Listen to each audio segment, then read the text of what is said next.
每一次有新股上市咧，都總係會聽到啦，獲得某某國際基金作為基石投資者。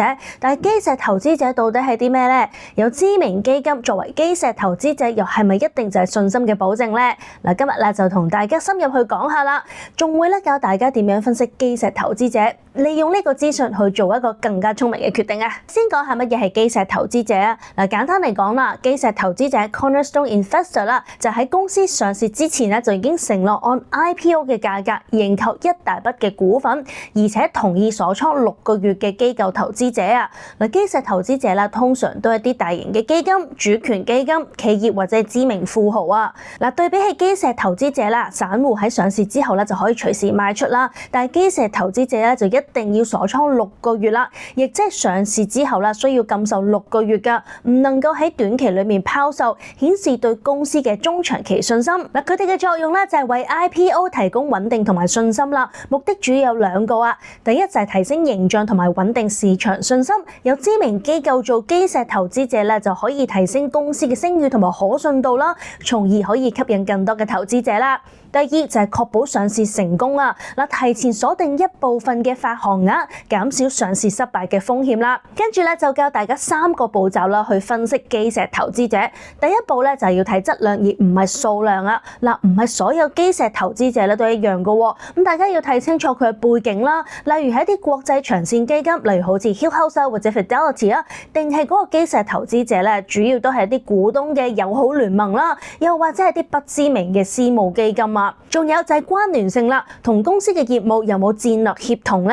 例如係一間藥企獲得一啲專注醫療嘅全球基金去認購啦，就比起佢獲得一間地產商去認購更加有說服力啊！第二步就係睇一個認購比例啦。如果個比例係太低，低過10% 啦，可能只係象徵式啦。咁如果比例過高，例如嗰個50% 嘅話咧，就可能係反映市場嘅興趣不足啦。咁要靠基石投資者去到撐場啊。咁所以理想嘅區間咧就係大約喺2成到4成之間，咁就可以咧表示到信心，又唔會掩蓋咗真實市場嘅需求啊。第三步就係要睇下基石投資者嘅組合啦。如果係單一基石嘅話咧，可能只係代表個別偏好。但係若果基石投資者組合裏面出現多元化嘅知名機構啦，說服力就會大大增強啦。例如包括同時有主權基金，再加啲國際長線基金，再加產業投資者咁啊。透過以上3個步驟啦，就可以去分析基石投資者啦。跟住就同大家介紹下一啲必須要認識嘅明星級基石投資者啊。以下呢幾類基石投資者啦，通常都會被市場視為品質標誌㗎。第一就係啲主權財富基金啦。例如好似新加坡嘅 GIC 新加坡投資公司啦，淡馬錫、阿聯酋嘅 ADIA 都係代表國家級嘅謹慎投資嚟㗎。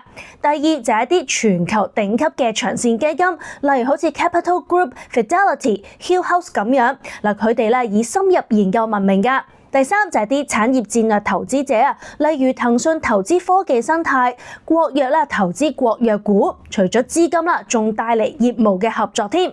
第四就係啲本地嘅藍籌機構啦，咁亦都可以代表咗本地資金嘅認可啊。跟住我哋講下3大注意事項啊，即使有星級嘅基石投資者陣容都好啦，都唔代表係穩賺㗎，記得要警惕以下情況啦。第一就係定價過高啊，基石投資者係按 IPO 價去到認購㗎，但若果定價係遠高於同行嘅話咧，上市之後都有可能會下調㗎。咁而基石投資者可能早已經計過數㗎啦，即使短期下調都唔怕，覺得長線仍然可以獲利。但係散戶若果只係諗住短炒嘅話就可能要承受損失啦。第二樣嘢警惕嘅就係啲基石投資者全部都係自己人喎。若果基石名單全部都係公司管理層嘅關聯方啦，或者係啲本地不知名嘅小型基金啦，可能只係為咗撐場啦，咁就要非常小心啦。警惕3就係市場氣氛逆轉啦。嗱，基石就要鎖倉6個月啦。咁但係若果遇上市況大跌嘅話其實佢哋都冇辦法賣出㗎，股價就依然都會持續受壓啦。所以記住啦，關鍵思維咧就係基石投資者咧係可以用嚟做一個參考，但係都唔係保證嘅。最後啦，我哋總結一下啦，下一次睇到有 IPO 嘅時候啦，有咩步驟可以幫助我哋去分析基石投資者咧？第一就係要查一個名單啦，我哋可以去港交所披露易嘅網站，去新股文件嗰度睇下基石投資者嘅章節，睇下咧有冇邊啲嘅基石投資者。第二咧就係問3個問題啊，包括就係佢哋係邊個，亦即係指質量啦。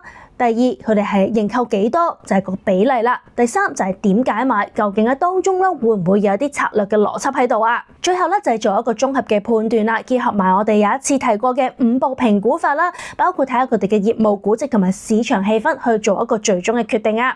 嗱，基石投資者咧係個重要嘅拼圖啦，但係唔係全部嚟噶。真正嘅投資者咧會識得睇拼圖背後嘅信息，點解呢啲聰明嘅機構咧願意喺呢一個時候用呢個價格去鎖倉半年去投資喺呢一間公司嗰度咧？